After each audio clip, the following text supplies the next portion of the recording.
Our first speaker is a native Pittsburgher. And she's currently the Communications Director for the Secular Student Alliance and writes a blog for the Washington Post. Please welcome Jamila Bey.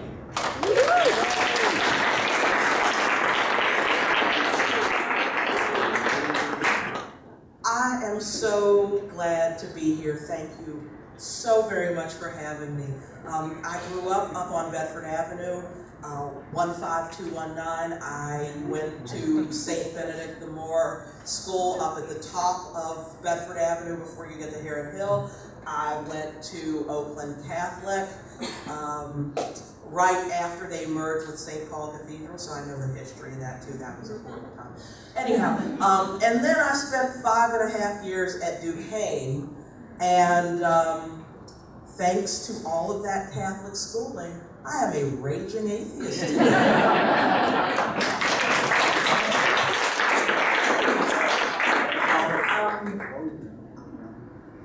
How does one, such as me, wind up in this position? I mean, I work for the cause of secularism and atheism.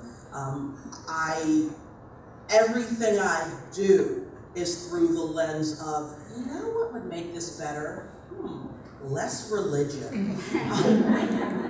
Every chance I get to take a sacred cow and butcher it and light it aflame, I do.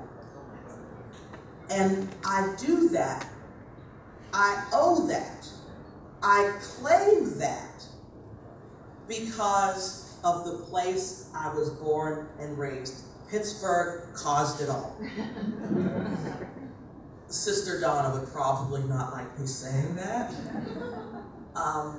But she was my first grade teacher, and she was the first person to look at me and say, you know, this little loudmouth kid needs to stand up in front of people because I can't control her any other way. I got to learn how to stand in front of people and use my voice by being a lector in Catholic Church. At 5 years old, I was let me tell you how I became Catholic, because that's a fun story. I was born a poor black child at St. Francis Hospital when St. Francis was at UPMC. And my mother at the time was a Southern Baptist. My father was a non-practicing Muslim, and they had me. And about the time it was time for me to go to St. Benedict, my mother had this conversion and became Catholic, and we got the parish discount for me to go to Catholic school. Hallelujah. And my father's mother, with whom I was very close, Grandma Bey, she had been Muslim, had been a few things. She was, by the time I was 5, a Jehovah's Witness who actually took me door to door with her before. That was really interesting. All of my friends growing up were this stripe or another. I had some cousins who could not wear shorts because it was immodest, and they, were all about modesty because 6-year-old girls are sexy. And nothing made sense to me. I went to school, I met Jewish kids, and we had a great time. And the only thing I was like, that I found similar, or rather the only thing I found dissimilar, was that, like some of my cousins, they didn't eat bacon. And I was like, that makes no sense. Bacon is awesome. So, all of that, really young, made me say, this religion thing is interesting, and none of it makes sense. And it's all designed to tell me how to act. You're not going to give me a line. I know that Santa ain't real. You're not going to tell me how to act unless you can prove it.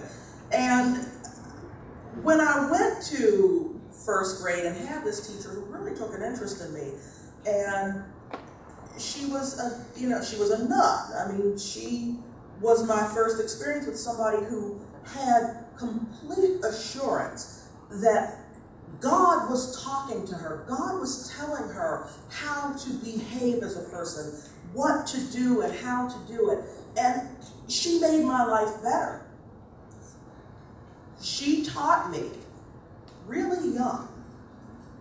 She took this little brown girl who had no power and no utility with which to use her voice. And now I realize my hair is awesome, but then I did not like my hair, and I had issues about what I looked like and what right do I have to stand up and speak. And it was my Catholic schooling that said, hey, you better get up there and talk or else we're going to wrap your knuckles. So read the passage. And I did, and I loved it. And it was my Catholic schooling that taught me, well, question, figure out how, think about it. And it was my Catholic schooling that kept giving me more questions to ask. Now that's where they went wrong. Because I turned that around and I said, hey, well, what about you? What is this celibacy of which you speak? Ugh, really? That sounds weird. Pittsburgh is so much of who I am and what I am.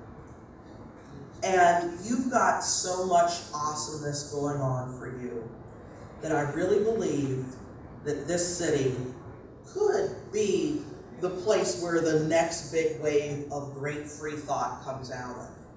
You got Carnegie Mellon up the street. You've got all of this wonderful, amazing research. The transplant centers, the biotech core of the world is right here. Not much God, huh? Not much praying puts one person's organ into another person and develops methods by which that second person can get up and live a full life. You've got all of this great thought and all of this great knowledge, and you own it. But you got all these churches, and you got this thing up on this bluff over here. Duquesne was really good for me too. Duquesne is the place where I started studying a little bit of theology, just enough to make me go, what you told me that said and what that actually said is not only out of context, but that's not what it said. You've been lying to me. Why do you want to control me? And then I had friends who were feminists, and I'm like, why would you be a feminist? Why do you need, oh, that's why we need feminism. Okay. Huh. I personally find religion and feminism and compatible. Even the gestures of prayer that tell me to make myself small and prostrate and to cover my head or to diminish my speech, that ain't happening. Sorry, I can't do that. But going through the struggle of, well, what makes religion the thing that I should do, pretty much I boiled it down to, you just don't like smart people asking tough questions. You just don't want to be shown up for the fact that you don't know stuff.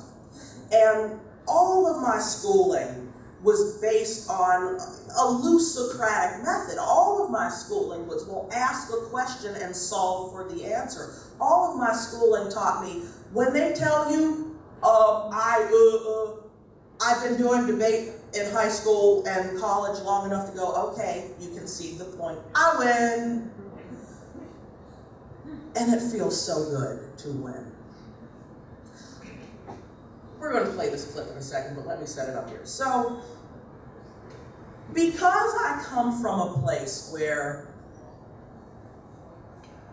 there's a genuine equality that I experienced, I had to learn the language of Washington. I think it's still considered rude within the first 30 seconds of meeting a person in the city to go, so what do you do? Where do you work? Is that the case? Still is that rude, or is that changed? Oh, okay, grumbles. But here I learned, hey, everybody is equal, and you all sit down and you all cheer for the Steelers, and you get on with your life. And when I took that sensibility out into the wider world, I remembered, oh wait, there are a lot of people that still want me to shut up and still want me to defer, and that's a problem. So for me, learning to use my voice and learning to think critically laid the foundation for my work as a journalist, for my parenting style, and more importantly, as the rabble-rouser, raging heathen that I love to be. Hit this clip.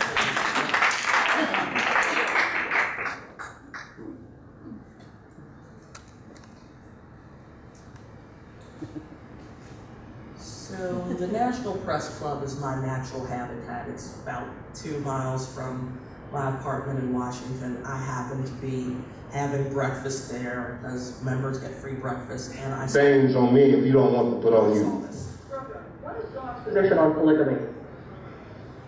Well, I think you know that this is not about polygamy. This is about same-sex marriage. This is about I need you to define for me, please, the biblical definition of marriage. The biblical definition of marriage is a marriage between a man and a woman, and I'm not going to get on another track. You talk to me about Abraham's marriage. Next question. God's position on Next question. God's position on slavery. Are you going to stand there and just demand that I answer your question? This is not about polygamy. This is about same-sex marriage, and I will not do anything. Reverend, you said that you would answer questions about same-sex marriage. Yes, sir. In your remarks, you said that President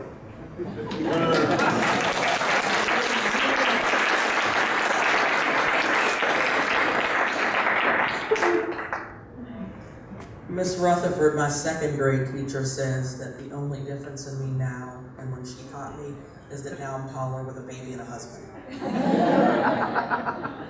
Are you going to demand that I just answer your question? He talked over me so you couldn't hear, but I go, it's a press conference.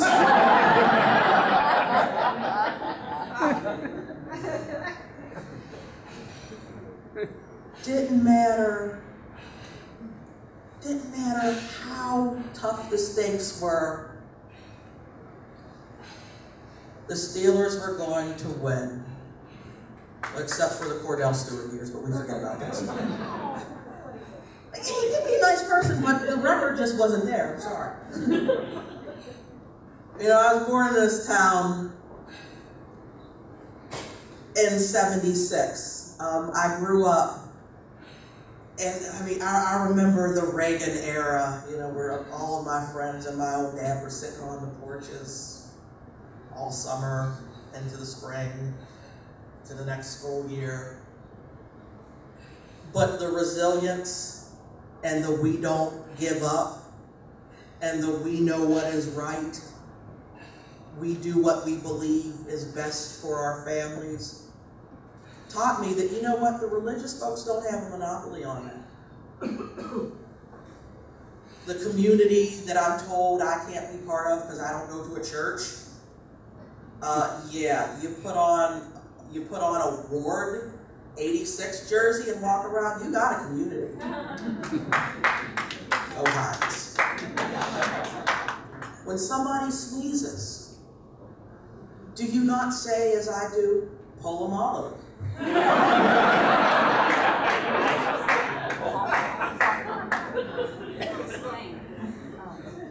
No, pull them all over. You know, that which is not only health, but fabulous hair.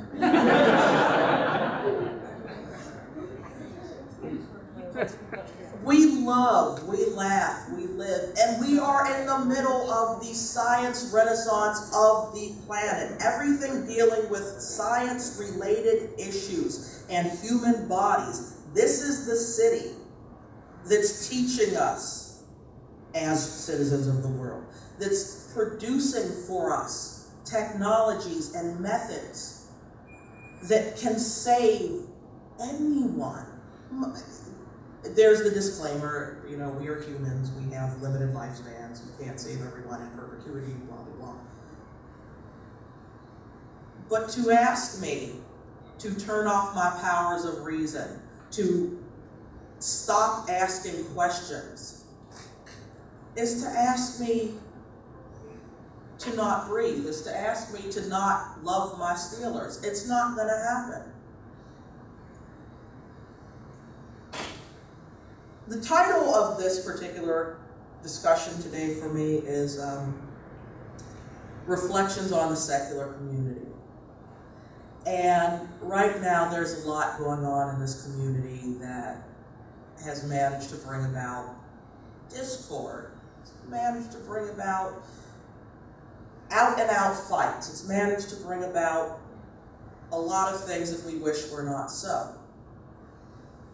But I contend it's growing pains. If there were not so many of us, we would not have as many factions as we do.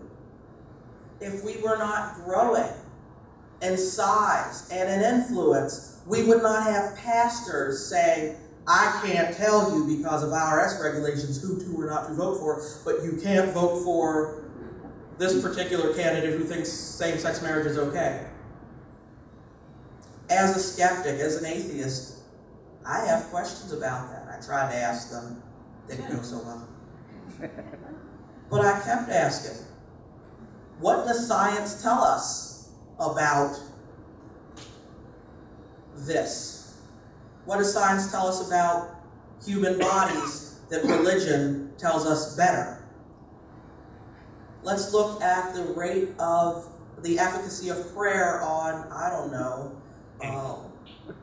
liver transplant success. Can you successfully transplant a liver with prayer? Or do you need an entire surgical suite and a lot of people with science and medicine training to do it?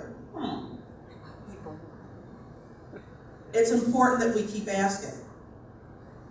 It's important that we understand that when we get together, some people see us as a threat. Some people see us as something to be reviled, as something to be fearful of.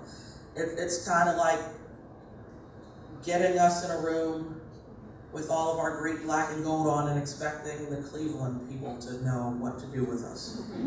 They're just not ready. It's okay. They're just not ready.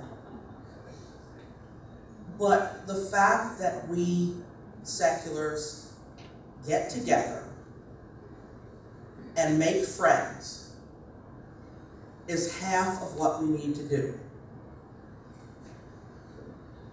In order for us to advance, and in order for us to continue to take the power that we have, we've got to make it clear that we are out here and we are working hard to let other people know it's okay to be open, it's okay to be out, and as Americans, it is our obligation to let our elected officials know that we're here and they can't continue to pander and use us as whipping posts. Very nice song selection as I walked in here. Yeah.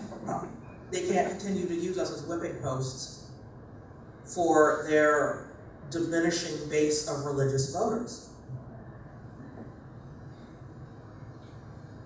Back in the long ago time where you couldn't just look at somebody and tell what was his or her political affiliation,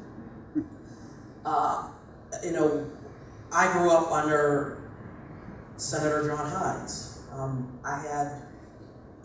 If anybody asks me magic bullet, I'm not talking to you. Arlen Specter, who did a lot of good for out of work Pennsylvanians in the early 1980s. These are people who were able to get over what now some see as an insurmountable divide. I mean, you vote the party line, your political affiliation tells what you think, how you think it, what you're going to do. But it's within my own lifetime that it was different. And the religion question within our own lifetimes is going to be different. But it requires an impenetrable force of defensive line or defensive linemen, so that we just line up and say, okay, we are ready to take the onslaught because it's coming and it's here. But we would not have anyone to defend against if they did not see us as a threat, now would we? Here in Pittsburgh, you've got UPMC. Pop quiz.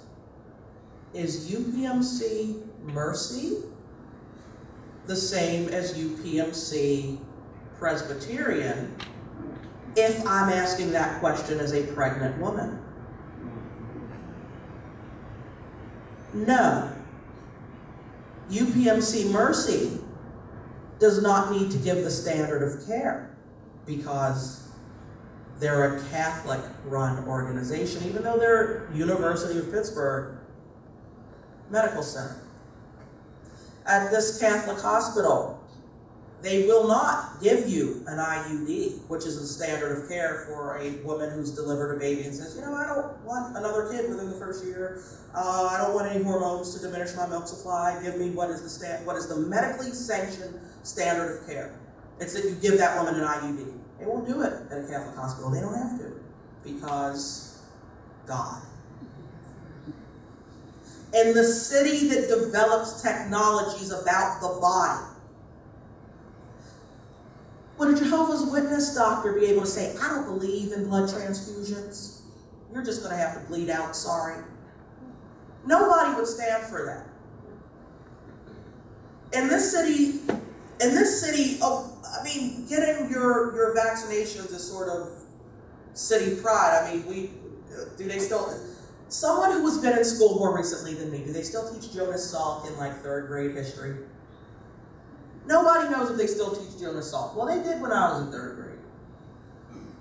And we see this wave of anti-vaccination BS all around the country, telling people, oh, well, you know, Jenny McCarthy and like some dude named Andrew, I think he was a disbarred doctor. Somebody actually described him in a piece as a disbarred doctor. It is a point of city pride that should be on every bumper sticker, just like the Steelers, that this is the place where the world develops the technologies to advance humanity. And you've got folks telling you, no, our God says not so much. And you've got to push back against that because we're seeing legislation all over the country. In Arizona, the nurse who said, no, we're going to not let this woman die. We're going to take this pregnancy is not viable. We're going to give her a hysterectomy with a dead fetus there. Catholic Church excommunicated that person. How many pedophile priests have been excommunicated?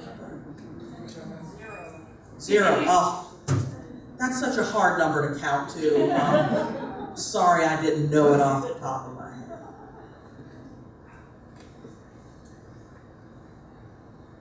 I have learned to love a good row. I have learned to love a good battle. I have learned to count to 6 Super Bowl rings coming from this town. No more. We need to continue to do that. And we people who are secular, who are atheists, who are free thinkers, who are without belief in supernatural higher power, are needed right now. We can write letters to the editor.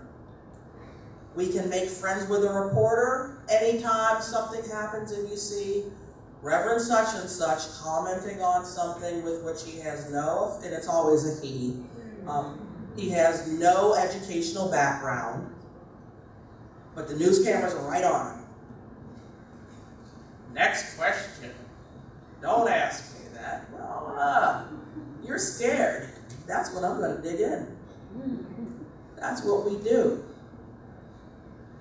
It is necessary that we do that. It is necessary that we continue. And we can do it while wearing our black and gold.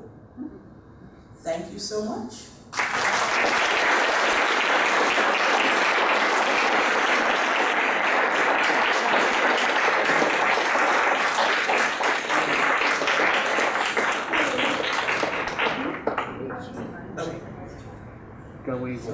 And I'm told that we have time for some Q&A, if there is any.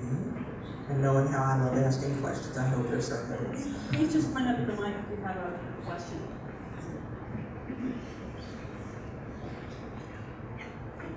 Hi, Jamila. I'm Jessica. Hi. Hi. I want to talk to you after because I am just helped reboot the Pitt Secular Alliance, the secular club on campus. So I'm an SSA and SSA. And it was installed for quite some time. There was, the club had turned negative and had to kind of die out and reboot and stuff. And it's had many versions and stuff. But I just wanted to off the top, if you could encourage our club in any way, what would be? You know what I want you to do, okay? There are CMU folks that I recognize over here. Wave CMU. We're tight. Okay. I know those guys. I go to their club. Good. I need you to go down to Duquesne. I need you to go to Duquesne, and I need you to make friends there, because the Director of Communications for the Secular Student Alliance is not, her alma mater is not permitted to have an SSA, a Secular Student Alliance, because it's contrary to the mission of a Christ-centered world. But there's a Jewish Student Alliance, there's a Muslim Student Association, and I haven't even gone through the rest of the book. The question I need was asked and answered. What you need to do is you need to throw out the olive branch, and you need to throw out a lifeline, because there are a whole lot of students at Duquesne who would love to organize, who will come to your events, who will hang out and ride that. Does the Happy Bus still ride you up and down Forbes Avenue? Oh, well, whatever. There used to be a Happy Bus. Anyway, yeah, all the buses that go up Forbes Avenue, get on one, and just, make a point of letting it be known that you're there. Those who are 30 and younger are the least religious demographic in this country. The percentage of atheists and agnostic and non-religious is about 1/3 of them. Those are the ones who admit it. And I can tell you that a whole lot of your friends who are spiritual but not religious would love sitting in these seats right now and would be delighted to wear stuff. Please, wear your flair, wear your banners, and let people know you're there. So your assignment, take your butt to Duquesne, and that stands for all you CMU folks too. Do we have any Robert Morris or Chatham or Carlo? Okay, those are your assignments. Make friends with your party people, and make a point of letting them know you're here, because you are and you matter. When you start organizing for 2016 and doing events like that, make a point of showing up with your "I'm secular and I vote" buttons, okay? Because they don't think we exist, and you'll find out real quickly how much power you have when you see real quickly how soon people want to shut you down. And I do want to tell you, our first meeting was yesterday, and we had a huge, great turnout. So. Yay!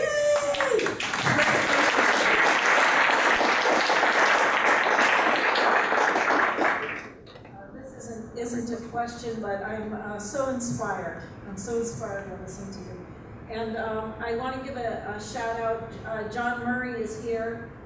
He just got out of the hospital. He's with Pittsburgh Atheist. Colorful personality, John Murray. So the party is on.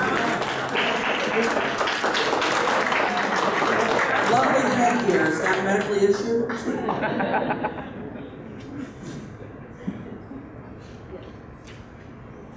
Oh, I thought I was getting a question from Fred. Oh.